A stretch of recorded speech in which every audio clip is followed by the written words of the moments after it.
The kitchen table at my mother's house had always been more than just a place to eat.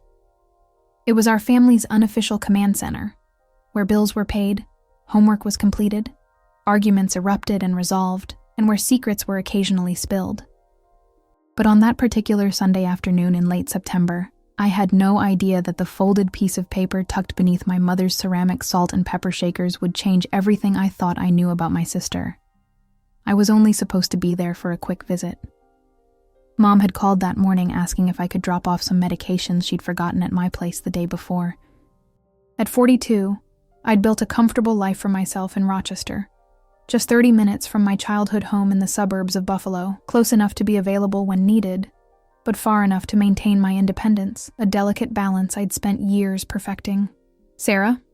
Is that you, honey?" Mom called from upstairs when I let myself in with my spare key. The familiar scent of cinnamon and coffee hung in the air. "Yeah, Mom. Just dropping off your meds," I called back, placing the small paper bag on the kitchen counter. "I can't stay long. I've got a meeting with a client at 2. As a financial advisor, Sundays were typically reserved for catching up on paperwork and preparing for the week ahead, but I never minded these brief interruptions for family, especially not since Dad's heart attack 3 years ago. It had shaken all of us, particularly Mom, who seemed to need the reassurance of frequent visits. "Can you wait just 5 minutes? I'm just finishing up a call with Pastor Mike about the church fundraiser," she called down. I glanced at my watch. I had a little time to spare. "Sure, no problem." That's when I noticed the letter. It was nothing special, just a folded sheet of white paper partially hidden beneath the ceramic salt and pepper shakers shaped like plump chickens that had been fixtures on Mom's table for as long as I could remember. What caught my attention was the handwriting visible on the exposed edge, the distinctive looping script that I immediately recognized as belonging to my younger sister, Melissa. I shouldn't have touched it. Some part of me knew that, but Melissa and I had always been close. At least, I thought we had been. At 38, she lived in Chicago with her husband Greg and their 2 children, but we talked weekly and saw each other during holidays and the occasional weekend visit, or at least, we used to until about 6 months ago, when her calls became less frequent and our conversations increasingly superficial. I slid the letter out and unfolded it before I could talk myself out of it. "Dear Mom," it began. "I know we agreed I should be the one to tell Sarah, but every time I try, the words just won't come. How do you tell someone that the life they think they've been living is built on a lie? That the people they trusted most have been keeping something so important from them for over 4 decades? Greg thinks I should just rip the bandage off, but he doesn't understand our family dynamics. Sarah has always been the perfect one. Stable job, perfect house, always following the rules. Finding out that Dad isn't her biological father will destroy her, especially learning it after he's gone. What if she never forgives us? What if this tears apart what family we have left? I know Dr. Mitchell said that with Dad's medical history now affecting me too, Sarah needs to know the truth for her own health. But every time I picture her face when she learns that while Dad is my biological father, her father is actually Uncle Robert, Dad's own brother, I feel physically ill. The fact that you and Uncle Robert had an affair before you and Dad were married is your business. But Sarah deserves to know her actual medical history, especially after what happened with Dad. But I just can't be the one to tell her. Please, Mom. It needs to come from you. I'll be coming home next weekend. Let's figure this out together. Love. Melissa. My hands were shaking by the time I finished reading. The room seemed to tilt sideways as the implications crashed over me like a physical wave. Dad wasn't my biological father?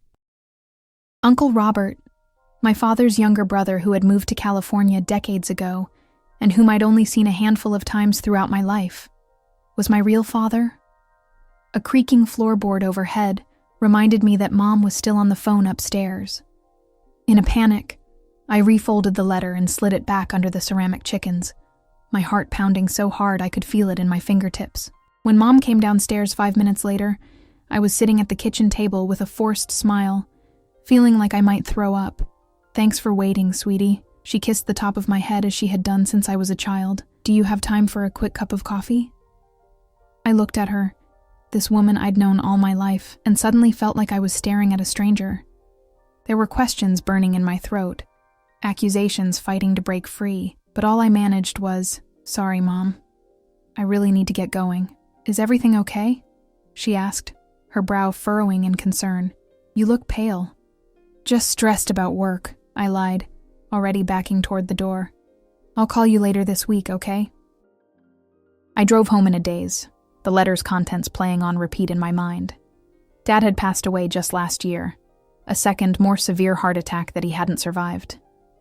We'd all been devastated, but I had taken it particularly hard. He had been my rock, my confidant, the person who taught me to change a tire and balance a checkbook.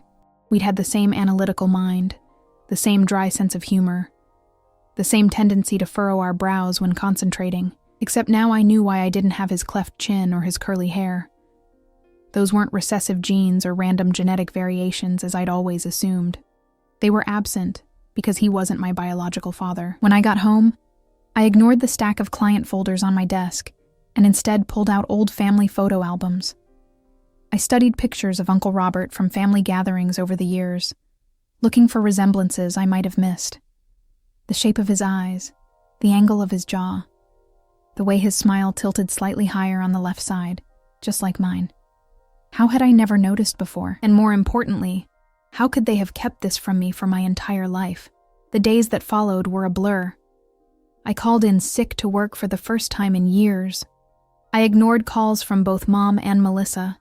Instead, I dove into research, ordering a DNA test kit online and digging through old family photos and letters, looking for more clues, more evidence of the lie that had apparently shaped my entire existence. By Wednesday, anger had replaced shock. By Friday, that anger had crystallized into a cold, hard resolve. If my family had been willing to lie to me for 42 years about something as fundamental as who my father was, then perhaps they didn't deserve the courtesy of a private confrontation. That's when I made a decision that would either destroy my family completely or force us to rebuild on a foundation of truth. I picked up my phone and created a family group text including Mom, Melissa, our extended family members, and even a few close family friends, 20 people in all. I found Melissa's letter to Mom, I wrote. "I know that Dad wasn't my biological father. I know Uncle Robert is. I know you've all been lying to me my entire life. Family dinner at Mom's this Sunday at 6 p.m. I expect everyone who can attend to be there. It's time for the whole truth." Within seconds, my phone exploded with notifications. I turned it off without reading any of them and poured myself a large glass of wine. The truth was finally coming out, and there would be no turning back. Sunday evening arrived with the kind of dramatic weather that seemed fitting for the occasion. Dark clouds rolling in from the west, the air heavy with the promise of a storm. I stood on Mom's porch for several minutes before ringing the doorbell, rehearsing what I would say when I came face to face with the people who had kept my true identity from me for over 4 decades. I had spent the last 2 days fielding frantic calls and texts. Mom had called 17 times. Melissa had left tearful voicemails begging me to talk to her privately before the dinner. Even Uncle Robert, who still lived in California, had called, his voice cracking as he asked if we could discuss this like adults. I had responded to none of them. The time for private conversations had passed. They'd had 42 years to tell me the truth. They could wait 2 more days to explain themselves with everyone present. When I finally rang the doorbell, it was Mom who answered, her eyes red-rimmed, and her normally perfectly coiffed silver hair looking disheveled. "Sarah," she whispered, reaching for me. I stepped past her without accepting the embrace. "Who's here?" I asked, my voice steadier than I felt. "Melissa and Greg drove in from Chicago last night," she said, following me into the living room. "Your cousins Jack and Emma are here. Aunt Patricia came. And Robert flew in this morning." The mention of his name, I couldn't bring myself to call him uncle anymore, sent a jolt through me. So he had actually come. Part of me had expected him to hide in California, to keep running from the truth as he apparently had been doing my entire life. They were all gathered in the living room, the tension so thick it felt hard to breathe. Melissa sat rigid on the couch, her husband's hand clasped tightly in hers. My cousins stood awkwardly by the fireplace, looking like they wished they were anywhere else. Aunt Patricia, Dad's sister, was perched on the armchair, her lips pressed into a thin line. And there, standing by the window, was Robert. At 65, he looked remarkably like Dad had. The same tall frame, the same broad shoulders, now slightly stooped with age. But where Dad's eyes had been blue, Robert's were hazel, like mine. Our eyes met across the room, and something passed between us, a recognition perhaps, or maybe just the shared knowledge of an unspoken truth finally brought to light. "Thank you all for coming," I said, remaining standing as everyone else sat in uncomfortable silence. "I think you know why we're here. Sarah, honey," Mom began, her voice trembling. "We need to talk about this calmly." "Calmly?" I interrupted, a bitter laugh escaping me. "You want me to be calm about discovering that my entire life has been a lie? That the man I grieved as my father wasn't actually my father at all?" "John was your father in every way that matters," Robert said, his voice deep and steady despite the circumstances. "He raised you. He loved you." "Don't," I cut him off sharply. "Don't you dare tell me who my father was or wasn't. You gave up that right when you decided to let me live my entire life in ignorance." The room fell silent again. Outside, the first drops of rain began to hit the windows. "I want to know everything," I continued after a moment. "How it happened, when it happened, and most importantly, why none of you ever thought I deserved to know the truth." Mom sank into a chair, looking suddenly much older than her 70 years. "It was before your father, before John and I were married," she began haltingly. "Robert and I, it was just one night. We'd all been friends since high school, the three of us. John had broken up with me, and Robert was there, and spare me the details of the affair," I said coldly. "What I want to know is why you married Dad knowing you were pregnant with his brother's child." "I didn't know I was pregnant when John and I reconciled," Mom said, tears streaming down her face now. "And when I found out, I genuinely thought the baby, you, might be his. It wasn't until after you were born when we could see certain features." "We agreed it was better this way," Robert interjected. "John and Marie were married, happy. They wanted a child. I was young, irresponsible, about to move across the country for work. You thought, I corrected him. You all thought and decided without ever considering that someday I might want to know the truth about my own identity." "It wasn't just about protecting you, Sarah," Aunt Patricia spoke up. "It was about protecting the entire family. Do you have any idea what a scandal like this would have done to everyone back then? To our parents? To the family business?" I turned to her, incredulous. "So family reputation was more important than honesty? More important than me knowing my own medical history? Because that's why this is all coming out now, isn't it?" I looked at Melissa. "Because John had genetic heart issues that now affect you, but that I don't need to worry about because we don't share the same biological father."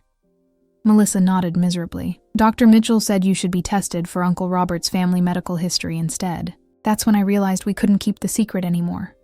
"But you still tried," I pointed out, the hurt evident in my voice despite my attempts to remain composed. "You weren't planning to tell me because I found that letter. You were planning to tell me because my ignorance might literally kill me someday." "We were going to tell you," Mom insisted.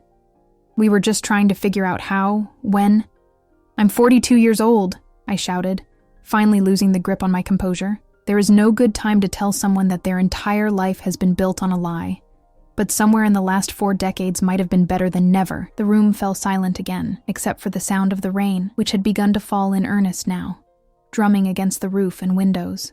"I want to know who else knew," I said after a moment, looking around the room. "Who else has been lying to me my entire life?" The uncomfortable shifting and averted gazes told me everything I needed to know. "Everyone?" I whispered, the betrayal cutting deeper than I had anticipated. "Every single one of you knew?" "Not the younger generation," Jack, my cousin, spoke up. "Emma and I just found out when you sent that text." Small comfort, that. "Dad knew from the beginning?" I asked Melissa, who nodded reluctantly. "He loved you so much, Sarah," she said softly. "From the moment you were born, he never treated you any differently than he treated me. In his heart, you were his daughter, completely and totally." I thought about Dad then, about John, the man who had raised me, who had taught me to ride a bike and helped me with my math homework and walked me down the aisle at my wedding. The man who had never once given me any reason to suspect he wasn't my biological father. The man whose death had left a hole in my life that still hadn't healed. For the first time since discovering the letter, I felt something besides anger and betrayal. I felt grief, a new, different kind of grief for the man who had chosen to be my father when he didn't have to be. I looked at Robert, really looked at him. And you? Were you content to just be Uncle Robert who sent birthday cards and showed up at Christmas every few years? Did you ever want to acknowledge me as your daughter? Something like pain flashed across his face. There wasn't a day that went by that I didn't think about you, Sarah, about the choice we made. But John was a better man than me, a better father than I could have ever been. And he loved you so completely. That wasn't your choice to make, I said quietly. All of you took away my agency, my right to know my own history. You're right, Mom said, surprising me. We were wrong. We thought we were protecting you, protecting the family. But we were really just protecting ourselves from having to face the consequences of our choices. I was going to tell you when you turned 18, Robert admitted. I had it all planned out. But then you got accepted to that prestigious business program, and everyone said it would disrupt your life, your focus, and then you were building your career, Mom continued. And then you were getting married. There was always a reason to wait just a little longer. Until suddenly 40 years had passed, I finished for her. The silence that followed was heavy with decades of secrets and regrets. What happens now? Melissa finally asked, her voice small. It was the question I'd been asking myself for days. What did I want to happen? Did I want to cut them all out of my life? Did I want to build a relationship with Robert as my biological father? Did I want to pretend I could go back to the way things were before I found that letter? I don't know. I answered honestly. I don't know if I can forgive any of you for this. I don't know if our family can come back from this kind of betrayal. Please, Mom pleaded.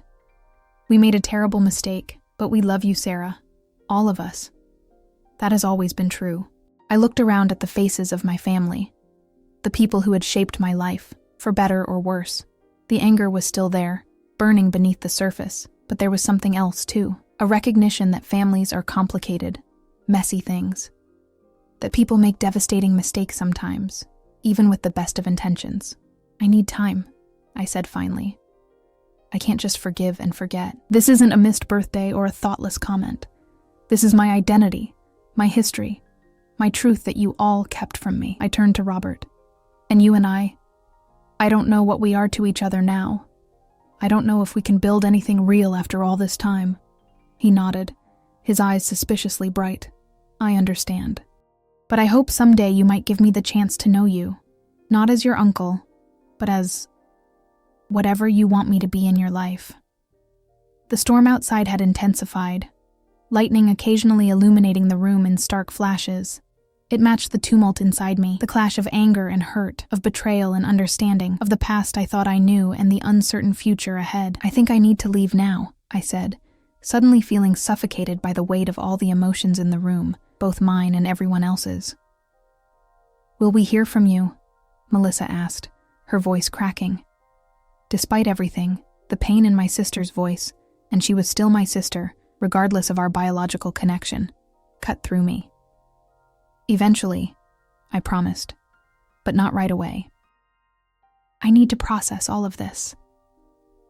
As I walked to the door, Mom followed me. Sarah, she said, her voice barely above a whisper. I'm so sorry. For everything. I looked at her. This woman who had raised me, who had loved me, but who had also kept the truth from me for my entire life. The feelings that churned inside me were too complex to name. I know you are, I said finally. But sorry doesn't undo 42 years of lies. With that, I walked out into the storm, letting the rain mix with the tears that had finally begun to fall. 3 months passed before I was ready to face my family again. 3 months of therapy sessions, long walks along the Erie Canal, and countless hours staring at old family photos, trying to reconcile the past I thought I knew with the reality I now faced. December arrived with the first heavy snowfall of the season, blanketing Rochester in white. The holiday season loomed, bringing with it the inevitable question of how, or if, I would participate in family traditions this year. In those 3 months, I had established firm boundaries.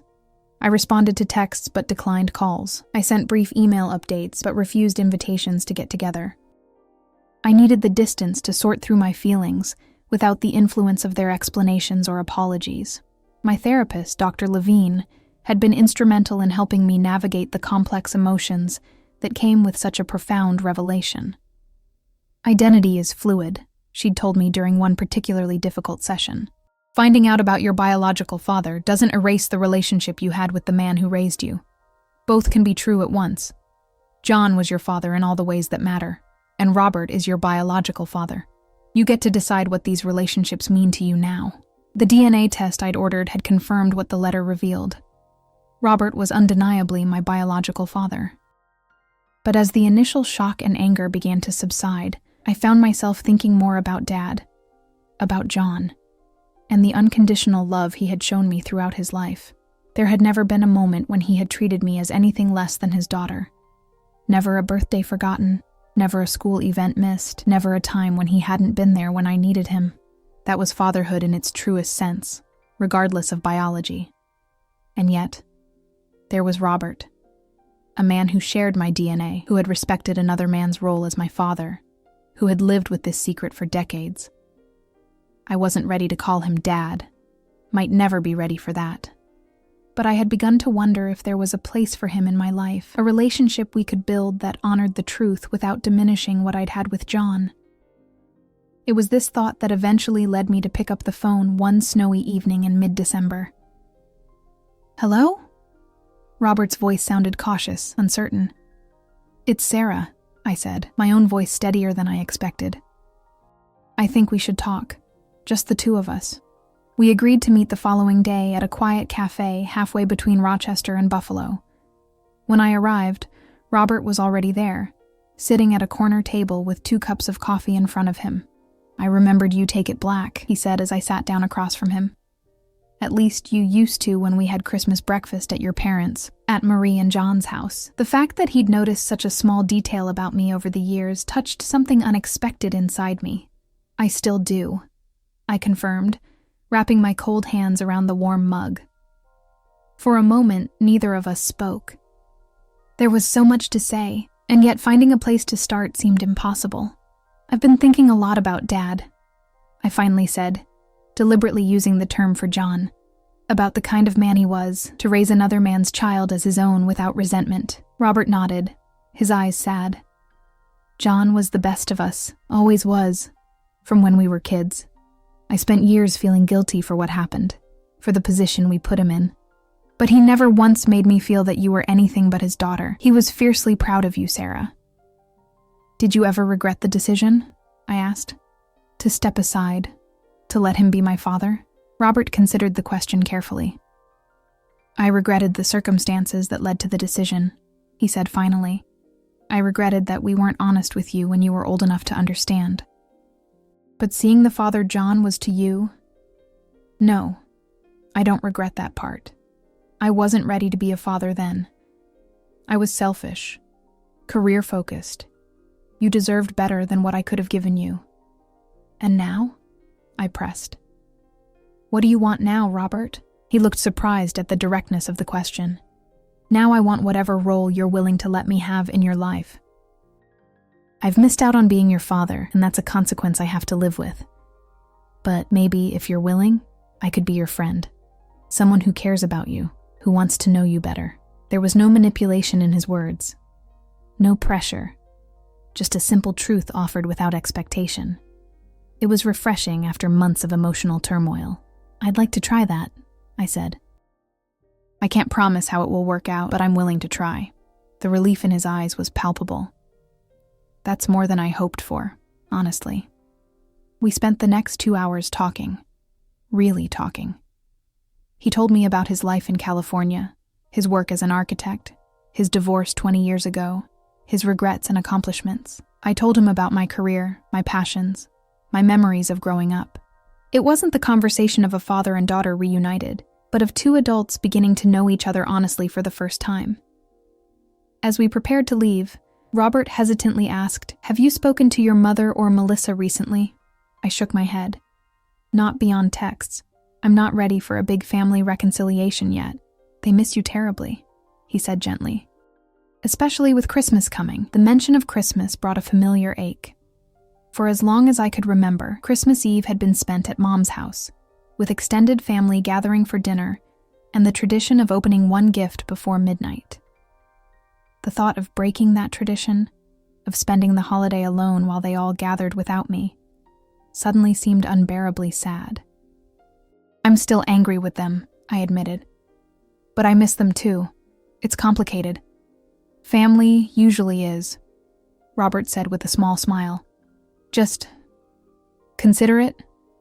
Whatever you decide, I'll support you. That night, I called Melissa for the first time since the confrontation. The conversation was awkward at first, both of us carefully avoiding landmines of hurt and resentment. But by the end, we were talking more freely, even laughing a little at a story she told about her son's school play disaster. I miss you, Sarah, she said before we hung up. We all do. I miss you too, I admitted. I'm not saying everything is fixed, but maybe we can start working on it. A week later, I found myself standing once again on Mom's porch, this time with a bag of gifts and a heart full of mixed emotions. Christmas decorations adorned the house as they always had, the same twinkling lights outlining the roof, the same wreath on the door that Dad had made from grapevines from their backyard years ago. When Mom opened the door, her face registered shock before breaking into a tentative smile. Sarah, she breathed. You came. I'm still processing everything, I warned her as I stepped inside. I'm still hurt and angry sometimes. But you're my family, and I don't want to lose that, even if it looks different now than it did before. She nodded, tears filling her eyes. That's all we can ask for, the chance to rebuild, to do better. The house was filled with familiar faces, Melissa and her family, cousins, aunts and uncles. And there was Robert, standing somewhat awkwardly near the fireplace, clearly unsure of his place in this gathering.